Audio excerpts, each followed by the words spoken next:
भागलपुर नौगछिया के तीनटंगा दियारा में गंगा ने विकराल रूप धारण कर लिया है। गंगा की तेज धार के कारण ज्ञानीदास टोला के अब तक तकरीबन 200 घर कटाव की भेंट चढ़ चुके हैं, जिसमें महादलित टोला पूरी तरह से गंगा में समा चुका है।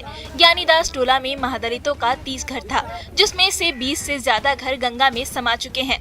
महादलित समाज के लोग कई दिनों से सड़क पर जिंदगी गुजार रहे हैं।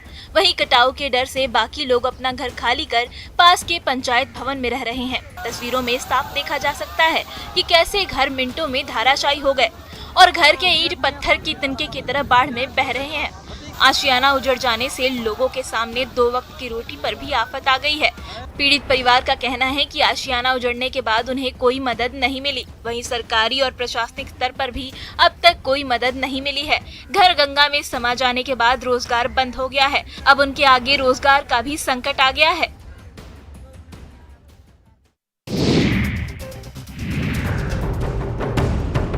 आसमान से बरसी आफत अब जमीन पर तबाही मचा रही है और लोग त्राहिमाम कर रहे हैं। बाढ़ के आगे बेबस लोगों ने अपने घुटने टेक दिए हैं और प्रशासन से मदद की गुहार लगा रहे हैं। दरअसल वैशाली के लालगंज में वाल्मीकि नगर गंडक बराज से छोड़े गए 4.5 लाख क्यूसेक पानी का असर दिखने लगा है। आलम ये है कि गंडक नदी के निचले इलाके के कई गांवों पर बाढ़ का खतरा मंडराने लगा है। खासकर गंडक नदी के किनारे बसे गांवों में बाढ़ का पानी घुसने से लोगों का जनजीवन अस्त व्यस्त हो गया है। बाढ़ का पानी दर्जनों घरों में घुस चुका है, जिससे लोगों को बेहद कठिनाइयों का सामना करना पड़ रहा है। वहीं कई 100 एकड़ जमीन की फसल बर्बाद हो गई है। गांव का निचला हिस्सा काफी हद तक जलमग्न हो चुका है। इन सब के बीच सबसे बड़ा सवाल ये है कि सरकार ने अगर पहले से ही अलर्ट जारी किया हुआ है और सरकार को पता था कि गंडक नदी का पानी बढ़ने से ग्रामीणों को परेशानी हो सकती है, तो इस परेशानी का स्थायी निदान क्यों नहीं निकाला जा रहा है।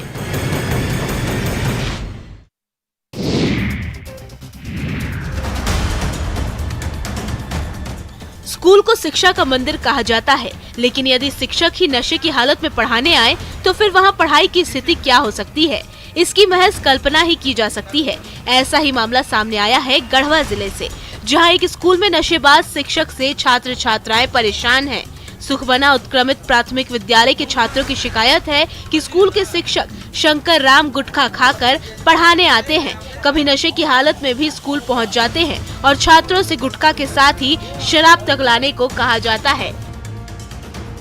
यही नहीं, स्कूल के प्राचार्य पर भी आरोप है कि छात्रों के लिए सरकारी फंड से आय क्षतिपूर्ति की 60,000 की राशि का अवैध तरीके से निकासी करते हुए उसे नशे में खर्च कर दिया गया। बच्चों की शिकायत पर जब न्यूज 18 ने जिला शिक्षा अधीक्षक से जानकारी मांगी तो उन्होंने आरोपी शिक्षक सह प्राचार्य के खिलाफ कड़ी कार्रवाई करने की बात कही।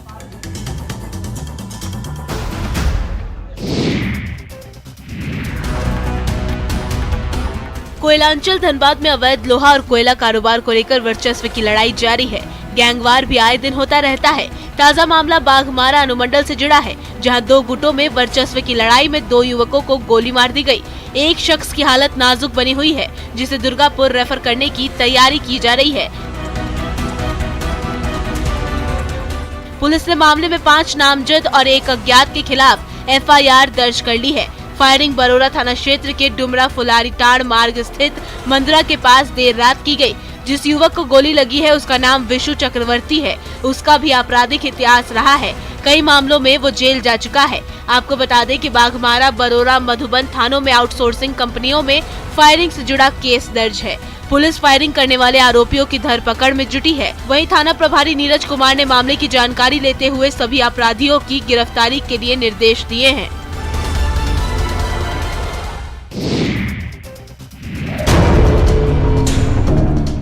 गया के पंडित दीनदयाल रेलखंड के गुरारू स्टेशन पर महाबोधि एक्सप्रेस रुकते ही असामाजिक तत्वों ने आग की अफवाह फैला दी, जिसके कारण यात्रियों के बीच अफरा तफरी का माहौल बन गया। इस अफवाह के बीच गुरारू स्टेशन पर ट्रेन से लोग आनन फानन में उतरने लगे, जिसमें कई लोगों को मामूली चोटें भी आई। हालांकि ट्रेन अपनी सीमित समय के बाद खुल गई, जिसकी वजह से कई लोगों को ट्रेन छूट गई। वहीं यात्रियों ने बताया कि ट्रेन में ही कुछ यात्री आग लगने की बात कहने लगे, जिससे लोग डर गए और आग से बचने के लिए लोग जल्दबाजी में ट्रेन से उतरने लगे, जिससे कई लोग जख्मी हो गए। वहीं दर्जनों यात्रियों की ट्रेन छूट गई। हालांकि अभी तक ये नहीं पता चल पाया है कि आग की अफवाह किसने फैलाई। रेलवे प्रशासन इस बात का पता लगाने की कोशिश कर रहा है। वहीं ट्रेन छूटने के बाद रेलवे प्रशासन ने ट्रेन से सभी लोगों को भेजा। बहरहाल यह अफवाह एक बड़े हादसे का सबब बन सकती थी।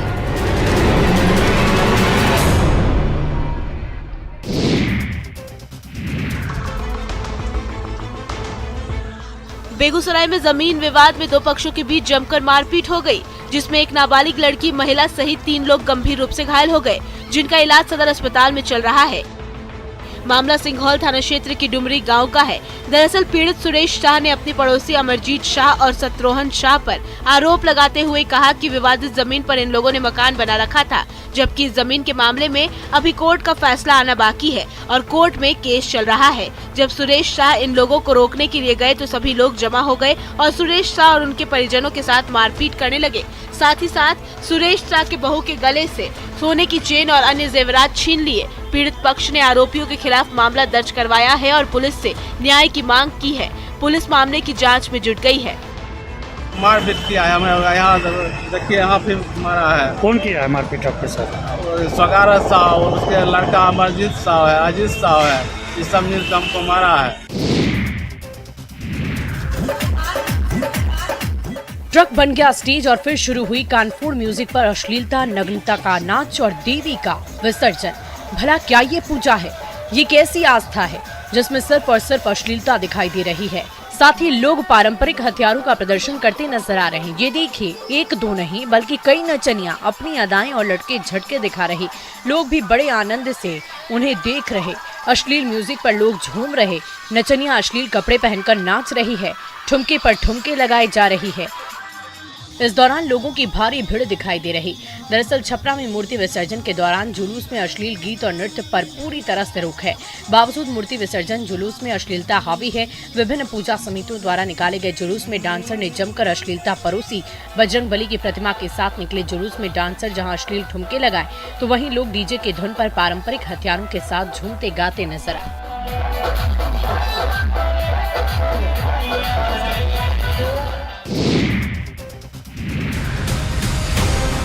हजारीबाग के केरेडारी में हाथियों का आतंक लगातार जारी है। देर रात पताल टोला और पडरिया टांड में 22 की संख्या में जंगली हाथियों का झुंड ने घरों में जमकर उत्पात मचाया है।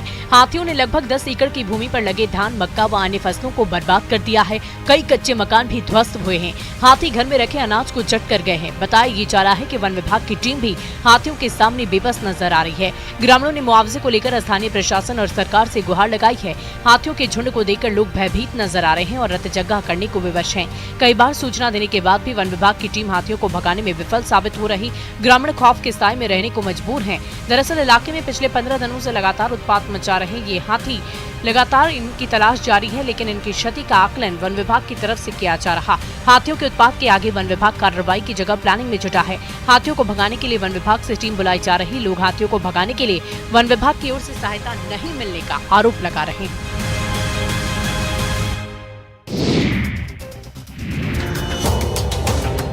ऐश्वर्या राय बच्चन अब धनबाद में आकर कॉलेज की परीक्षा देंगी। जी हाँ, ये हम नहीं कहते हैं, ये यूनिवर्सिटी का एडमिट कार्ड कह रहा है। इसे शिक्षा विभाग की बड़ी लापरवाही कहिए या यूनिवर्सिटी का एक्ट्रेस प्रेम। दरअसल विनोद बिहारी महतो कोयलांचल यूनिवर्सिटी में एक बड़ी लापरवाही देखने को मिली है। यूनिवर्सिटी की ओर से जारी एक छात्रा के एडमिट कार्ड पर फिल्म अभिनेत्री ऐश्वर्या राय बच्चन की तस्वीर छपी है। इतना ही नहीं, एडमिट कार्ड पर जो हस्ताक्षर है वो भी ऐश्वर्या राय का ही बताया जा रहा है। रविवार को पीजी अर्थशास्त्र की छात्रा काजल ने साइबर कैफे से अपना एडमिट कार्ड निकाला। एडमिट कार्ड देखते ही वो हैरान रह गई, क्योंकि काजल के एडमिट कार्ड पर फिल्म अभिनेत्री ऐश्वर्या राय का फोटो और हस्ताक्षर था। छात्रा ने यूनिवर्सिटी प्रशासन की इस करतूत पर आपत्ति दर्ज करते हुए वीसी से इसकी शिकायत की है। कुलपति ने तकनीकी कारणों से एडमिट कार्ड में गड़बड़ी की संभावना जताई है। वीसी ने जांच के बाद कार्रवाई का भरोसा दिया है।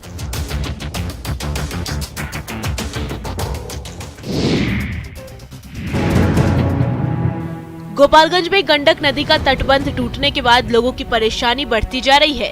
सिधवलिया प्रखंड के अमरपुरा, शीतलपुर और बंजरिया गांव में पानी प्रवेश करने के बाद सैकड़ों किसानों की फसलें डूब गई हैं। खेतों में तैयार फसल को जैसे तैसे काटने के लिए किसान मजबूर हैं। किसानों ने फसल बर्बाद होने के बाद सरकार और प्रशासन से मुआवजे की मांग की है। पहले ही औसत से कम बारिश होने के कारण खेती प्रभावित हुई थी, जिससे काफी किसानों को नुकसान उठाना पड़ा। वहीं जब किसानों ने किसी तरह खेती की और फसल पकी, तब पड़ोसी देश नेपाल में हुई बेमौसम बारिश ने कहर मचा दिया। कुछ ही समय में धान की कटाई शुरू होने वाली थी, लेकिन फसल बाढ़ के पानी में डूबकर पूरी तरह बर्बाद हो गई। किसान भी खासा परेशान नजर आ रहे हैं। दरअसल नेपाल में हो रही बारिश के कारण गंडक नदी का जलस्तर बढ़ता जा रहा है, जिससे तटबंध पर दबाव बढ़ता जा रहा है। वहीं गोपालगंज में तटबंध जैसे ही टूटा, वैसे ही किसानों के लिए बर्बादी लेकर आ गया। हताश किसान अब प्रशासन से मदद की गुहार लगा रहे हैं।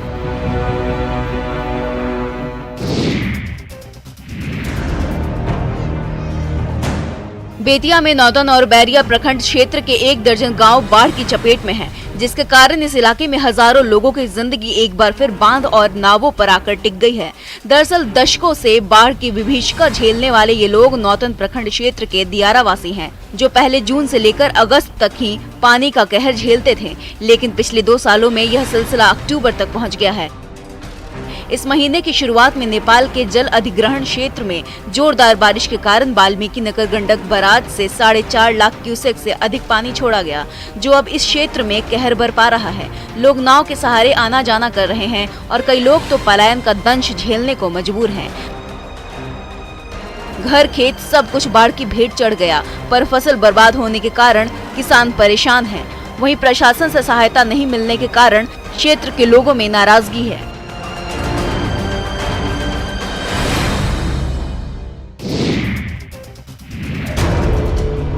बोकारो में जालसाजों ने ठगी की घटना को अंजाम दिया है। ठगों ने सेक्टर 4 थाना क्षेत्र के निवासी कृष्ण चंदन पात्रा की पत्नी को अपना शिकार बनाया और 18 मिनट में सोने की चेन और अंगूठी लेकर फरार हो गए। ये पूरी घटना सीसीटीवी में कैद हो गई है। पीड़ित कृष्णचंद्र ने पुलिस को बताया कि उनके घर पर सुबह 10:15 बजे 2 युवक आए थे और पत्नी से पतंजलि का सामान बेचने की बात बोले। थोड़ी देर बाद दोनों बर्तन और जेवरात की सफाई करने की बात कहने लगे। इस दौरान दोनों ने पत्नी से गहना साफ करने की जिद भी की।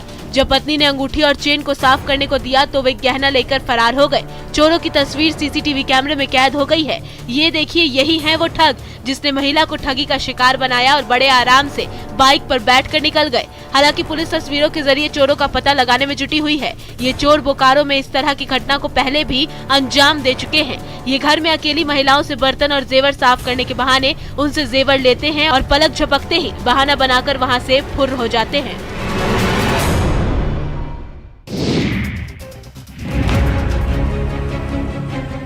धनबाद में एक बार फिर से तेज रफ्तार का कहर देखने को मिला है। सड़क हादसे में एक युवक की मौत हो गई है। बताया जा रहा है कि बरोरा थाना क्षेत्र के डुमरा कतरास स्थित राजा तालाब के पास एक बेलगाम हाईवा ने बाइक सवार को रौंद दिया, जिसके कारण घटना स्थल पर ही उसकी मौत हो गई।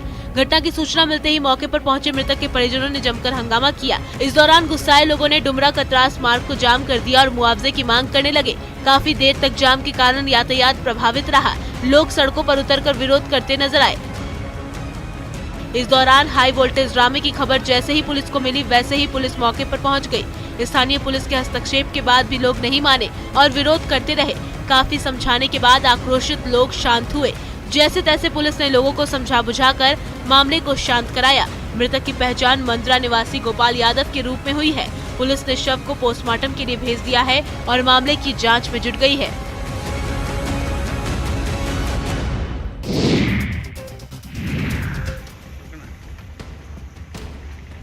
जरा रेलवे ट्रैक पार करते इन लापरवाह लोगों को देखिए, जिन्हें अपनी जान की परवाह ही नहीं है। ये बेपरवाही से रेलवे लाइन पार करते नजर आ रहे हैं। इसी बीच अगर ट्रेन आ जाए तो बड़ा हादसा भी हो सकता है, पर किसी ने यहाँ फाटक लगाने की कोई सुध नहीं ली। दरअसल रामगढ़ में भुरकुंडा रेलवे स्टेशन के हजारों ग्रामीण रोज जान जोखिम में डालकर रेलवे लाइन को पार करते हैं। यहाँ कई बार बड़ी दुर्घटनाएं भी हो चुकी हैं, लेकिन इसके बावजूद भी लोग अपनी जान हथेली पर रखकर ऐसा कर रहे हैं। बताया जा रहा है कि भदानी नगर क्षेत्र के 20 से 25 गांवों के लोग आरओबी या अंडरपास बनाने की मांग को लेकर कई बार आंदोलन कर चुके हैं, लेकिन रेलवे या राज्य सरकार उनकी बातों को अभी तक अनसुना करते आ रही है। इसी रास्ते से स्कूली बच्चे, सब्जी बेचने वाले किसान और आम ग्रामीण भदानी नगर भुरकुंडा आना जाना करते हैं, जो किसी भी वक्त हादसे का शिकार हो सकते हैं, पर रेलवे प्रशासन को इसकी कोई चिंता नहीं है।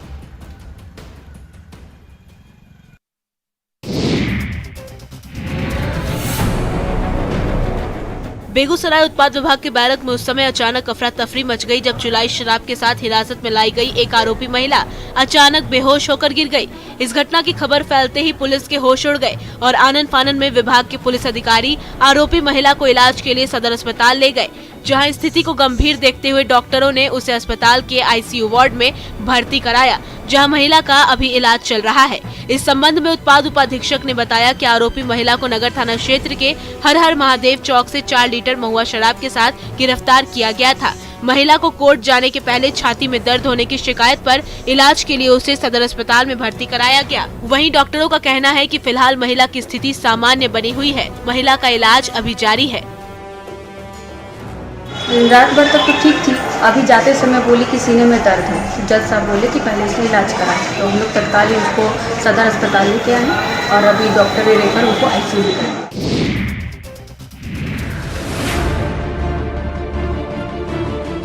झारखंड में हेल्थ सिस्टम की पोल खोलती तस्वीरें आए दिन सोशल मीडिया पर वायरल होती रहती है। इसी बीच लोहरदगा में कुड़ू सीएचसी सेंटर का एक वीडियो वायरल हो रहा है, जिसमें एक घायल युवक का इलाज मोबाइल की रोशनी में स्वास्थ्य कर्मी करते नजर आ रहे।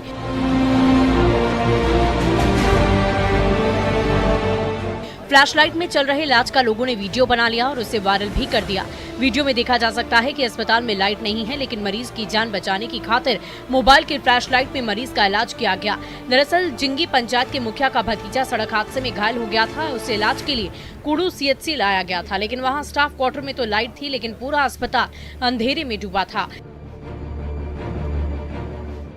ऐसे में मोबाइल की रोशनी में ही मरीज का इलाज किया गया। यहाँ स्वास्थ्य कर्मियों की ओर से अपनी सफाई में जनरेटर से लोड नहीं उठाने की बात कही गई। अस्पताल में बद इंतजामी का वीडियो वायरल हो रहा और अब यहाँ का सिस्टम सुधारने की मांग की जा रही है।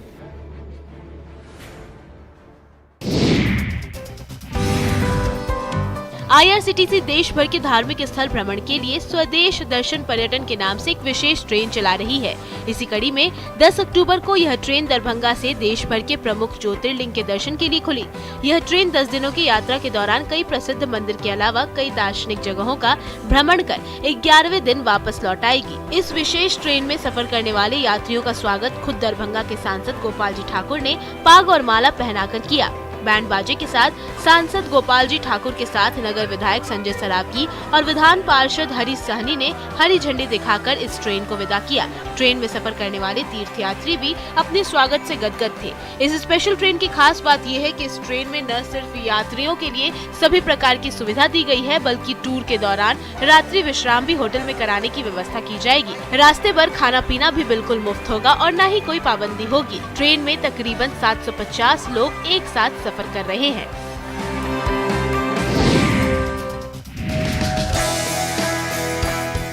दूध जैसी सफेद मखाने खाने में जितने टेस्टी हैं, उतने ही हेल्दी, कैल्शियम और मिनरल से भरपूर।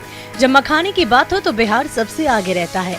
दरअसल कृषि क्षेत्र में उतार चढ़ाव के बीच इन दिनों बिहार के मखाना विदेशी बाजारों में खासकर गोल्फ कंट्री में धूम मचा रहे। और बात जब सीमांचल के कटिहार के मखाने की करें तो मखाने के रंग और आकार के कारण विदेश के बाजारों में यहाँ के मखाने की डिमांड काफी ज्यादा है। पिछले 3 सालों से कई राज्यों के बाजारों के साथ साथ महानगरों में बैठे एजेंट के माध्यम से विदेश खासकर गोल्फ कंट्री तक कटिहार के मखाने को बाजार तक पहुँचाने वाली 2 मित्र की जोड़ी बेहद फेमस हो रही। स्वाद, साइज और मिथिलांचल के मखाने से अधिक सफेद हो जाने के कारण सीमांचल के मखाने की डिमांड विश्व के बाजार में बनी हुई है। ये लोग लगभग 13 ब्रांड के मखाने की प्रोसेसिंग और मार्केटिंग करते हैं, लेकिन इन दिनों कोसी के रसगुल्ले की डिमांड विश्व के बाजार में सबसे ज्यादा है। लोग इसे काफी पसंद कर रहे।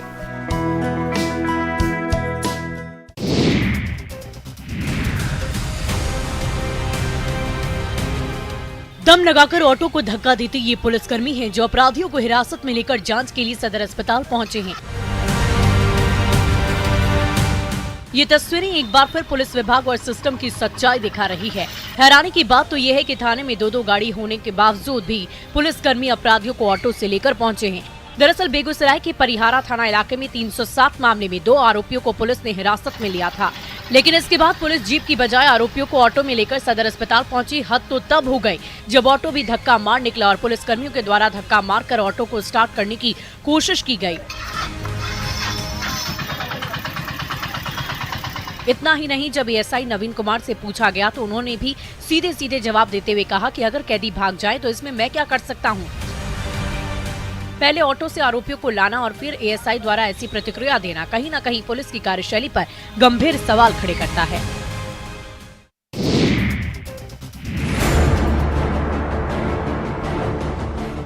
जूट यानी पटसन की खेती के लिए पूर्णिया और सीमांचल प्रसिद्ध है। वहीं इस बार भी यहाँ के किसान पटसन की व्यापक खेती कर रहे हैं, पर अब इन किसानों को परेशानियों का सामना करना पड़ रहा। इस साल पटसन की कीमत बाजार में कम हो गई है, पर मजदूरी का खर्च तो पहले जैसा ही है, इसलिए किसानों को अब नुकसान उठाना पड़ रहा है।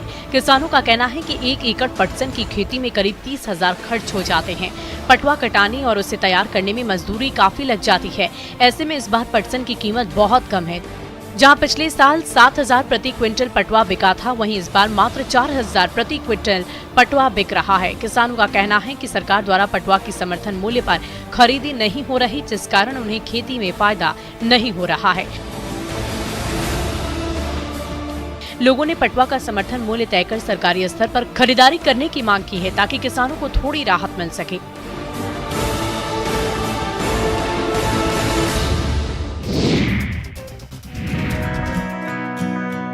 वैसे तो सास बहू का रिश्ता प्यार और तकरार वाला माना जाता है, जिनके बीच अक्सर नोकझोंक होती है, लेकिन जमुई में सास बहू की एक ऐसी जोड़ी है जो कारोबारी के रूप में चर्चित है। जमुई जिले के गिद्धौर प्रखंड के सेवा गांव की सास बहू की जोड़ी आत्मनिर्भर भारत अभियान को बल देते हुए स्वावलंबन के लिए मिसाल बन गई। सरकारी योजना की मदद से सास बहू उद्यमी बन गई। ये कप और प्लेट तैयार कर रही हैं। दरअसल सास अनीता देवी और बहू पिंकी कुमारी और पूरे परिवार की आर्थिक स्थिति लॉकडाउन में खराब हो गई थी। घर चलाना मुश्किल हो गया था। तब ग्रेजुएट बहू ने इंटरनेट का सहारा लिया और फिर यूट्यूब से उद्यमी बनने की सीख ली। इंटरनेट के माध्यम से ही कप प्लेट बनाने की मशीन लगाने का आइडिया मिला और फिर इंटरनेट से ही ट्रेनिंग लेते हुए सरकार की जीविका योजना के तहत लोन लेकर कप प्लेट बनाने वाली मशीन खरीद ली और घर में ही कप प्लेट तैयार करना शुरू कर दिया। सास बहू दोनों एक साथ मिलकर इस काम को लगन से की, जिसका नतीजा है कि इस घर में तैयार कप प्लेट जमुई में ही नहीं दूसरे जिले तक जाता है और हर महीने हजारों की कमाई भी हो रही है।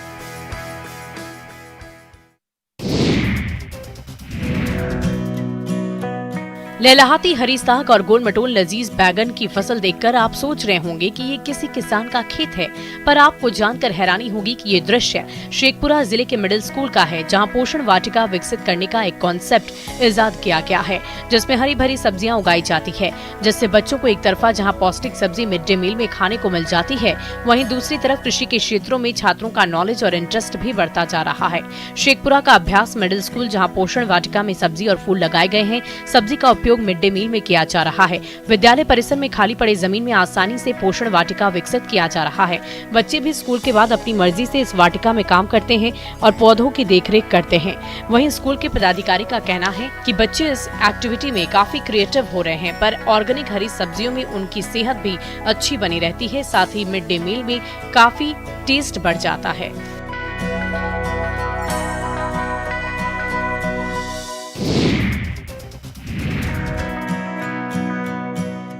पटना एम्स में ECMO मशीन लगाई गई है। इसका लोकार्पण पटना एम्स के कार्यकारी निदेशक डॉक्टर गोपाल कृष्ण पाल ने किया।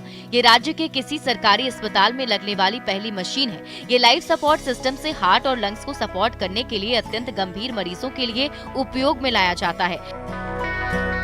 कोविड काल में ये मशीन कई लोगों की जान बचाने में सक्षम हुई है। इसी को देखते हुए बिहार में पहली मशीन पटना एम्स में स्थापित की गई। इसके अंतर्गत वैसे मरीज जो हार्ट फेलियर में चले जाते हैं और उनका हार्ट और लंग्स ठीक से काम नहीं करता है, तो हार्ट और लंग को विश्राम देने के लिए काम किया जाता है। मरीज के खून और नस में कृत्रिम नली स्थापित कर उनके रक्त को मशीन में डाइवर्ट किया जाता है, जिसमें मेम्ब्रेन ऑक्सीजन डोर द्वारा खून को साफ कर उसे ऑक्सीजन में समृद्ध कर फिर से मरीज के रक्त संचरण में डाल दिया जाता है। इस तरह उसके हार्ट एवं लंग्स का काम मशीन करती है और हार्ट को बीमारी से उबरने का समय मिल जाता है।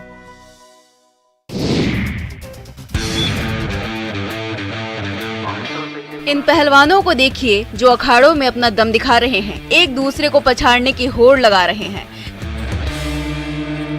कभी कोई किसी पर भारी पड़ता है तो कोई कमजोर। दोनों पहलवान अपने विरोधी को पटकने में लगे हैं और इस दंगल को देखने हजारों की भीड़ भी जुटी है। लोग पहलवानों को चीयर कर रहे हैं। ये दृश्य है गिरिडीह का। दरअसल जिले में भी कुश्ती के प्रति युवाओं में क्रेज बढ़ता जा रहा है। युवा इस खेल को काफी पसंद कर रहे हैं और बढ़ चढ़ कर इसमें हिस्सा ले रहे हैं।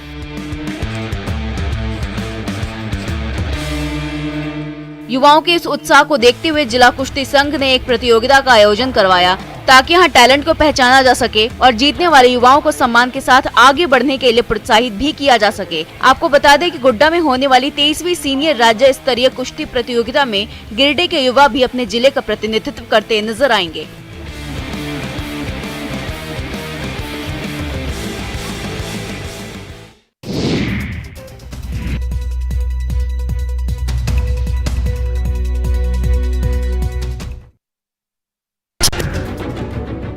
पड़ोसी देश नेपाल में हो रही बारिश का असर एक बार फिर से गंडक बैराज पर पड़ने लगा है, जिससे गंडक नदी के जलस्तर में बढ़ोतरी देखी गई।